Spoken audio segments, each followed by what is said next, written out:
Selamlar, kanalıma hoş geldiniz. Bu videoda iç hacmi oldukça geniş ve sadece 5 motiften oluşan bu çantayı yapıyoruz. Kahveleriniz, tığınız ve ipleriniz hazırsa anlatıma geçebiliriz.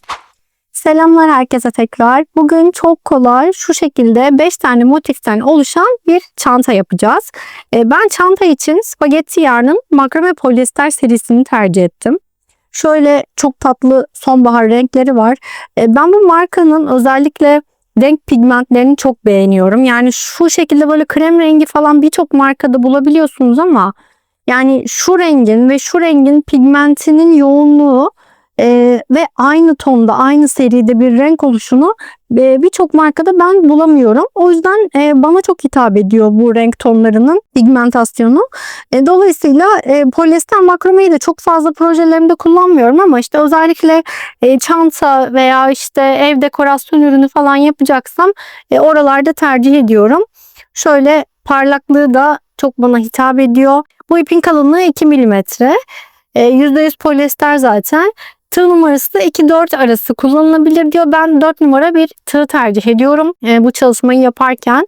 250 gram ve 60 metre. Şimdi ben 4 tane ayrı renk kullanacağım için şimdi bu renk kodlarını da açıklamaya bırakacağım zaten ama bu 4 tane farklı renk kullanacağım için hani bu 4 tane rengin de tamamı bitmeyecek tabii. Yani ipler 250 gramlık ve şu şekilde böyle karışık renklerden örüyorum. Krem rengi ağırlıklı yapıyorum. Yani her bir renkten sonra bir tane krem rengi yapıyorum. Diğer rengi öyle geçiyorum. Burada renk tercihi tamamen size kalmış. Yani nasıl dizmek istiyorsanız renkleri o şekilde yapabilirsiniz. Tek renk de yapabilirsiniz bu arada. Çalışmanın sonunda bütün şu parçaların hepsini tartıp tek renk yapmak isterseniz kaç gramlık ip almanız gerektiğini de söyleyeceğim. Şimdi ben burada kafama göre biraz kullanıyorum renkleri. Toplamda 5 parçaya ihtiyacımız olacak. Ben 4 parçasını ördüm. Bu şekilde böyle 4 parçasını şöyle ördüm ben. Böyle farklı dizilimler yaptım parçaları örerken. Yani bir tanesinde işte sarıyla başladım. Bir tanesinde kahverengiyle başladım. Farklı renk dizilimleriyle devam ettim. Toplamda 9 sıra ördüm. Siz çantanızın büyüklüğünü istediğiniz büyüklüğe göre farklılaştırabilirsiniz. Şimdi 4 parçayı yaptım dedim. 4 parçanın 3 tanesini bu şekilde yaptım. Bir tanesini de bu şekilde yaptım. Bunu taban parçası yapacağım ben. Tabanını bu renk tek renk olmasını istedim. En son sırasına da yani 9. sırasını da krem rengi geçtim ki şunların hepsinin bitişi krem rengi, böyle birleştirme esnasında bir farklılık olmasın veya dikişler belli olmasın diye. Şimdi şu 3 tane parçadan bir tane daha öreceğiz. Toplamda 4 tane karışık renkli, bir tane de şöyle düz renkli tabanımız olmuş olacak. Bilerek ben şu renk geçişli olanı sona bıraktım.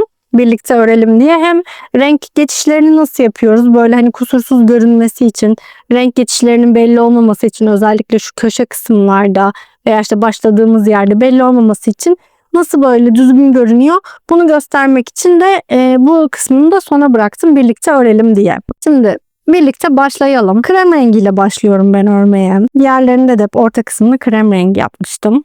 Sihirli halkayla başlıyorum. Eğer ki sihirli halkanın yapımını bilmiyorsanız kanalımda detaylıca anlattığım bir videomda mevcut. Hani örgüye yeni başlayanlar için sihirli halka yapımı, trabzan yapımı videoları mevcut. Hatta o videoyu izledikten sonra bu çantayı, şu motifi çok kolaylıkla yapabilirsiniz. Çünkü motif tamamen işte zincir, trabzan ve sihirli halkadan oluşuyor. Şöyle sihirli halkanın içerisinde 2 tane zincir çektim. Bir tane ikili trabzan, bir tane daha ikili trabzan yapıyorum. 2 tane zincir çekiyorum. 3 tane ikili trabzan yapıyorum.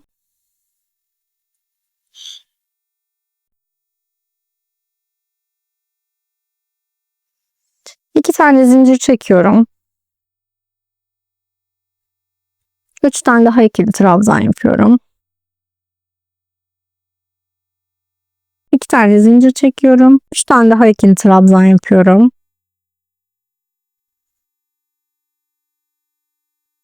Şimdi sihirli halkamı kapatıyorum. Şöyle 1, 2, 3, 4 tane grup yaptım. Yani şu ortada bir kare oluşturacağım. Bu klasik nene karesi modeli zaten. Bilenler hani bunu doğrudan da yapabilirler ama hani ben aradaki hem renk geçişlerini hem de arada yaptığım, çektiğim zincirleri göstermek istiyorum. Tığımla ipi doluyorum. Şimdi bitişini tekrar 2 tane zincir çekip şu en üsttekine bağlamıyorum. Renk geçişi yapacağım çünkü. Tığıma ipi doluyorum. Yapmış olduğum ilk 2 tane zincir çekmiştim ya. 2 tane zincirin tepesine bağlanıyorum. İpimi alıyorum. Tığımda 3 tane ip var. Bu aşamada ikinci renge geçiyorum. Sarı renkle geçmek istiyorum ikinci renge. İkinci rengimi aldım. Tığımda 3 tane ip vardı. Krem rengi arkada duruyor hala, bakın şöyle. Yeni renge tığıma doluyorum. Üçünden birlikte tek seferde geçiriyorum. Arka taraftan krem rengini de şöyle sıkıyorum hafif. Bunları zaten bağlayacağım sonra. 2 tane zincir çekiyorum bir üst sıraya çıkmak için. Tığıma ipi doladım. 2 tane zincir, bir tane ikili trabzan sayılıyor yine başlangıçtaki gibi. Boşluğa batıyorum. 1, 2 tane ikili trabzan yapıyorum yanına. Bakın renk geçişini yaptık ve bitişini de tekrar bu tarafta yapacağımız için belli de olmayacak. Bir tane zincir çekiyorum. Diğer köşeye geçeceğim.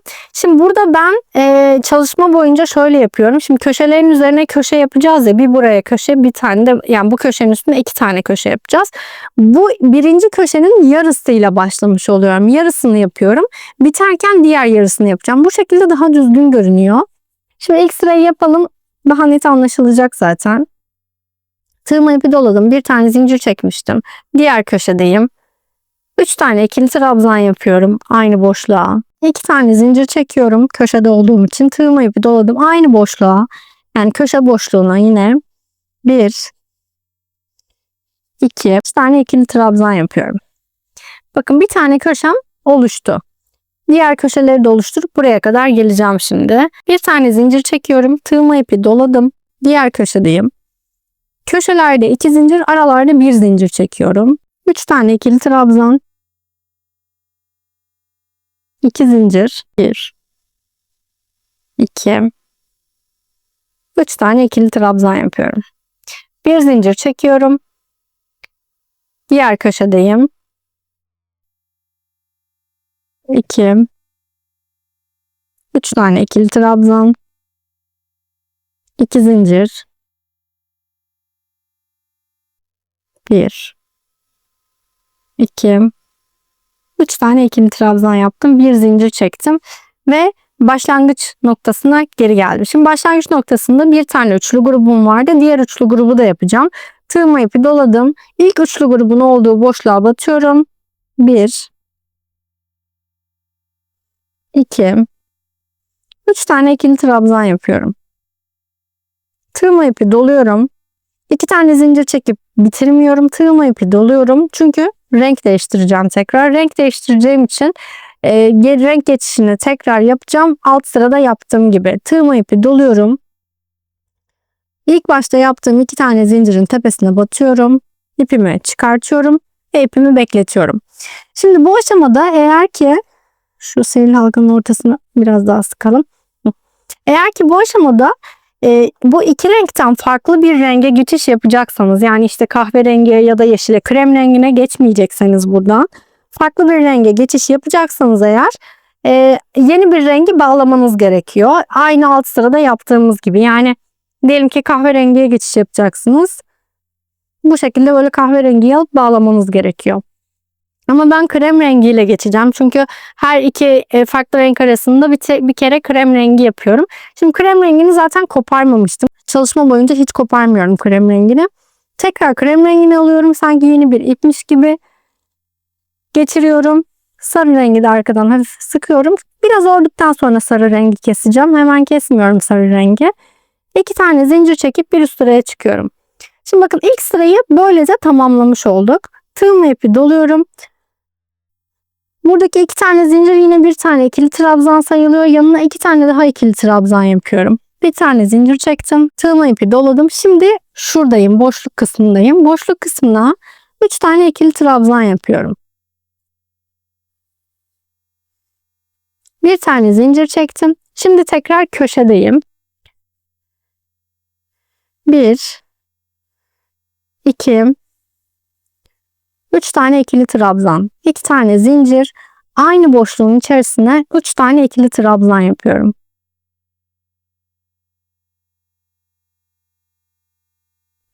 Bir tane zincir. Şimdi ne yaptım? Sıranın başından itibaren burada yine altta yapmış olduğum gibi köşenin tek kanadını yapmış oldum. Diğer kanadını biterken yapacağım. Burada da yine ortadaki geçişte sadece 3 tane ikili trabzan grubu yapıyorum. Aralarda birer tane zincir var. Köşede de 2 tane zincir var. Modelin örümü tamamen bundan ibaret. Bu modeli zaten birçok projenizde de rahatlıkla kullanabilirsiniz. İşte battaniyelerde falan da, bütün iplerde de yapabilirsiniz. Çok klasik bir model. Zaten klasik Granny Square olarak geçiyor adı. Hatta bu motifin adıyla ilgili de bir hikaye de varmış. Hani ismi, Türkçe ismi benim hoşuma gitmediği için Türkçe ismine ben nene karesi diyorum. Yani bilmeyenler için Türkçe ismi hanım dilendi, bey beğendi. Yani türlü hikayeleri var tabii. Hani geçmiş zamandaki yoklukla ilgili vesaire ama yani ne olursa olsun geçmiş zamanda yaşamıyoruz ve bana göre böyle bir motif ismini öyle dillendirmek falan hoşuma gitmiyor. O yüzden nene karesi dedim. Zaten hani yabancı sayfalarda da Granny Square olarak geçiyor İngilizce ismi de. Ben yine Granny Square'i Türkçe'ye çevrilmiş haliyle kullanmayı tercih ediyorum. Instagram sayfamda da bununla ilgili bir video paylaşmıştım. Orada da bayağı böyle insanlar ikiye ayrılmış durumdaydı. Ama hoşuma gidiyor yani nene karesi demek. Bu motifte birçok projede çok kullanılıyor. Yani klasik dedim, oradan aklıma geldi. Şimdi yine örerek en sona kadar geldim bu şekilde. Bir tane zincir çektim. Şimdi köşenin diğer kanadını yapacağız. Şöyle açıyorum hafif. Köşenin aynı yerine batıyorum. Aynı boşluğa 2, 3 tane ikili trabzan yapıyorum. Tığıma ipi doluyorum. 1, 2 tane ilk başta yapmış olduğum 2 tane zincirin tepesindeki zincire bağlanıyorum. Şimdi burada artık sarı ipimi şöyle kesebilirim. En son bağlıyorum. Yani şimdi de bağlayabilirsiniz ama en son bağlıyorum. Bağlamayı da şu iki sarıyı birbirine bağlayacak şekilde şöyle iki sarıyı birbirine bağlıyorum. Şimdi bu şekilde motifim tamamlanmış oluyor. Şimdi yeni bir renge geçeceğim. Yeni bir renge geçeceğim zaman krem rengini yine koparmıyorum. Çünkü krem rengini bir sıra sonra tekrar kullanacağım. Şimdi mesela buradan kahverengiye geçiş yapacağım diyelim. Kahverengiyi aldım. 3 tane ilmeğin içinden geçirdim. Ve 2 tane zincir çekerek bir üst sıraya çıktım. Aynı boşluğun içerisine 2 tane daha ikili trabzan yaptım. Toplamda 3 tane ikili trabzan yapmış oldum. Bir tane zincir çekiyorum. Şimdi artık aradaki 2 tane boşluğum var. Burası kenar boşluklarım. Artık kenar boşluklarım gitgide artmaya başlıyor bu sıradan sonra. Şöyle bakın. Bu sırada bir tane kenar boşluğum var. Şimdi burada kenar boşluğum yoktu. Burada bir tane kenar boşluğum vardı. Burada 2 tane oldu. Burada da 3 tane kenar boşluğum böyle böyle arta arta gidiyor. Zaten bu modelde büyümeler köşeden oluyor. Şöyle bir köşeyi daha yapalım. Sonra model zaten anlaşılmış olacak. Kenarlarda direkt kenar örüyoruz. Kenarların üzerine kenar örmüş oluyoruz. Köşedeyim. 1, 2, 3 tane ikili trabzan, 2 zincir, 3 tane ikili trabzan yaparak köşemi tamamlıyorum. Bir tane zincirimi çektim hazır olsun diye. Şimdi bu şekilde görünüyor. Bakın. Şu şekilde model gitgide büyüyor. Şimdi bu şekilde ben toplamda 9 sıra yapacağım. Yani şu başlangıç sırası dahil toplamda 9 sıra yapacağım. Toplamda yaptığım 9 sıra şu şekilde santim olarak da söyleyeyim. Toplamda yaptığım 9 sıra 22 santime denk geliyor. Enine de boyunu zaten kare olduğu için 22 santime denk geliyor. Ben 5 tane eşit parçadan oluşan bir çanta yapacağım için 5 tane bu modelden yapıyorum. Şimdi burada eğer ki çantayı daha büyük isterseniz yani daha fazla eşya alsın, hani iç hacmi daha geniş olan bir çanta yapayım isterseniz buradaki sıra sayılarını arttırabilirsiniz. Yani Burada siz işte 9 sıra değil de 12 sıra yaparsanız yaklaşık olarak işte 28 santimlik bir çantanız olmuş olur. Genişliği, tabanı, yanları da 28 santim olur. Ama ben böyle benim için bu çanta boyu yeterli olacak. 22 santimlik bir çanta. Şimdi diğer sıralarını da tamamlayayım. Birleştirme kısmını birlikte yapacağız. Şimdi tüm parçaları tamamladım. 1, 2, 3, 4, 5 tane parçam tamam. Şimdi şu düz renk olanı ortaya koyuyorum. Tabii arkadaki ipleri temizleyeceğim sonra. Şu an sadece dikiş kısmını göstermek istiyorum. Yukarıya bir tane, aşağıya bir tane, sağ tarafına bir tane de sol tarafına koyacağım. Buraya böyle çizilmiş halini de ekleyip üzerinden göstereceğim. Sadece şöyle göstereyim. Şu bizim tabanımız. Tabanın dört bir kenarına birer tane ördüğümüz parçayı ekliyoruz. Sağ tarafına bir tane ve altına bir tane.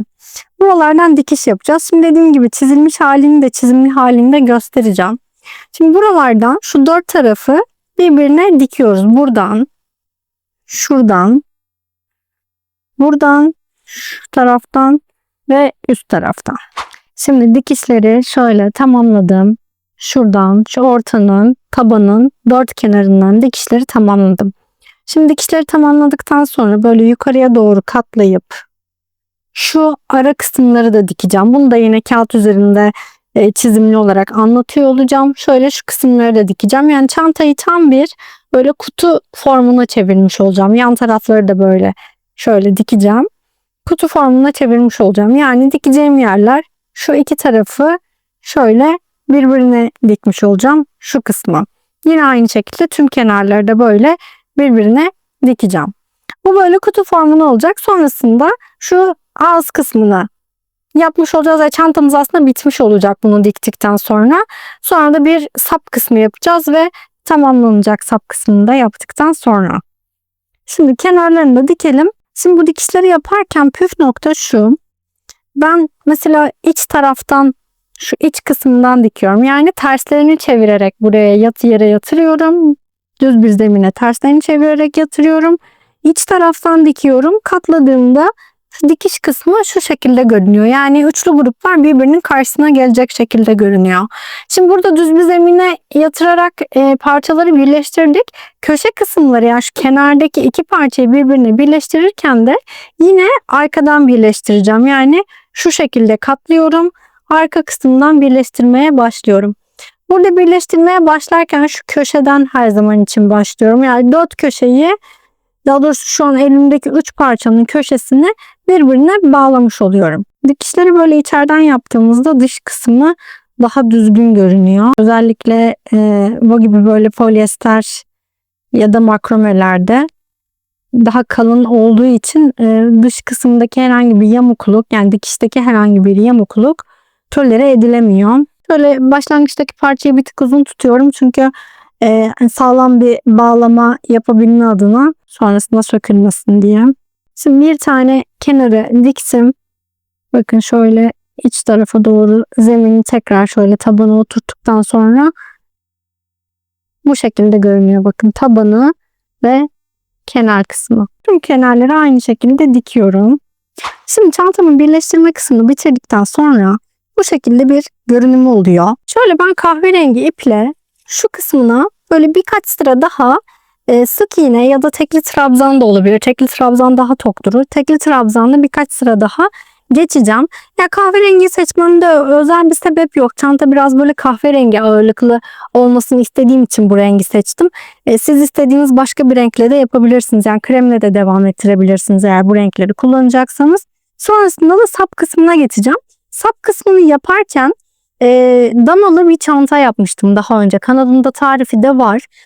O yapmış olduğum damalı çantada kullandığım sap tekniğinin aynısını kullanacağım. Kordon sap yapmıştım onda da.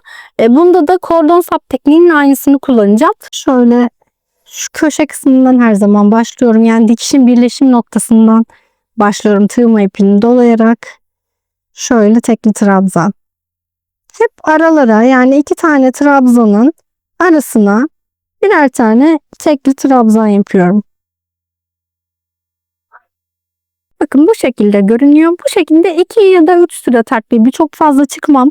2 ya da 3 sıra daha çıkarım. Sonrasında çantamı tamamlarım.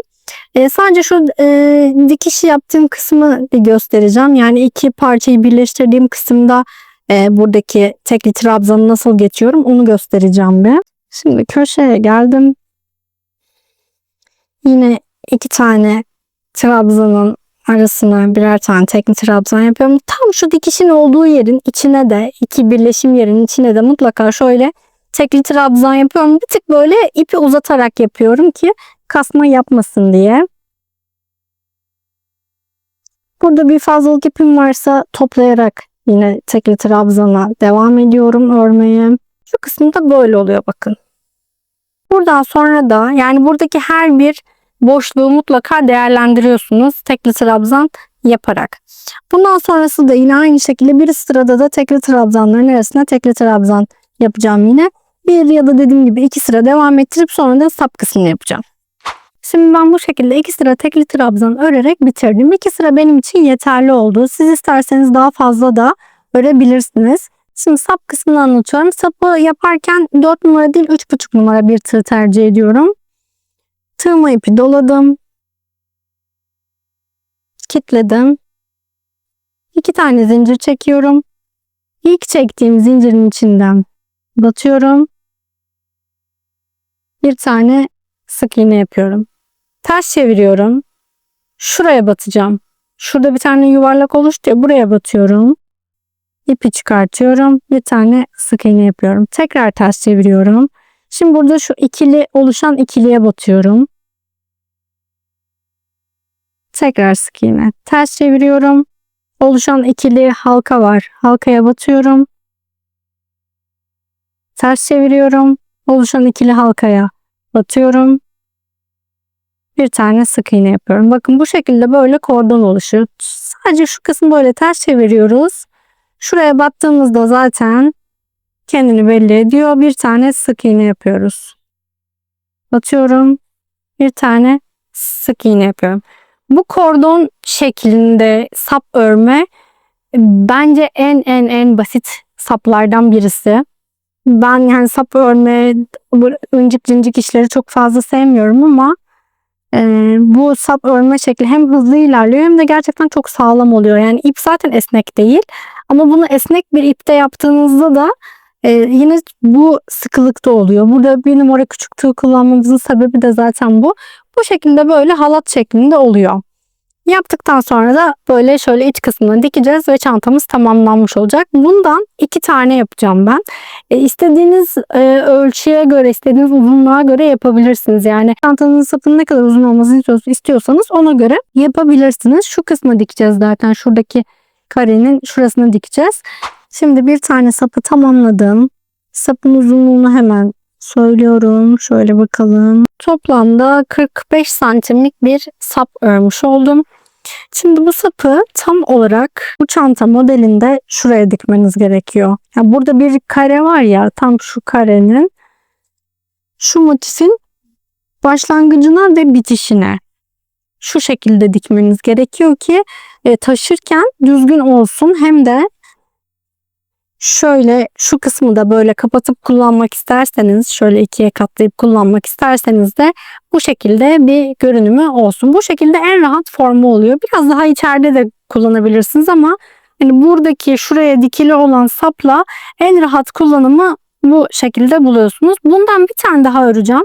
Dikerken de yine tam şuraya denk gelecek şekilde, hatta istediğiniz uzunluğa geldikten sonra böyle birkaç sıra daha örün ki böyle içeride de pay olsun.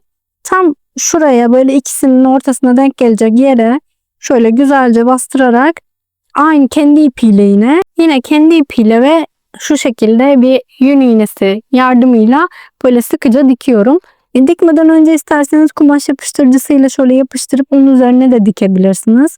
Daha ekstra sağlam olmasını isterseniz bu şekilde de yapabilirsiniz. Ben içerisine astar kullanmayı düşünmüyorum. Astar yapmayı düşünmüyorum. Yani gerekirse içine kumaş keselerden falan yerleştiririm ama yani astarsız da kullanılabilir gibi geliyor böyle. Hani çok fazla astar ihtiyacım olmadı açıkçası. Siz isterseniz, yine bu da tercih meselesi, isterseniz astarda yapabilirsiniz. Ve çantamız bu haliyle tamamlanmış oluyor. Ve bu haliyle toplam 368 gramlık ip kullandım bu çantayı yaparken. Saplar dahil. Yani toplamda normalde bu yumaklar şunlar böyle 250 gramlık yumaklar. 250 gram olduğu için 2 yumak alırsanız, tek renk yapacaksanız eğer ki 2 yumak alırsanız bir tane çanta elde etmiş olursunuz bu büyüklüklerde. Daha büyük isterseniz burada kullanacağınız ip miktarı tabii ki daha da artar veya işte çok renkli isterseniz her yumaktan birer tane almanız yeterli olur. Duruşu da bu şekilde. Umarım faydalı olmuştur. Yapacaklara şimdiden kolaylıklar dilerim. Bitmiş ürünlerinizi benimle Instagram üzerinden de paylaşabilirsiniz. Bu videoların devamlılığı için beğenmeyi, yorum yapmayı, kanalıma abone olup bildirimleri açmayı unutmayın. Sonraki videolarda görüşmek üzere. Bay bay.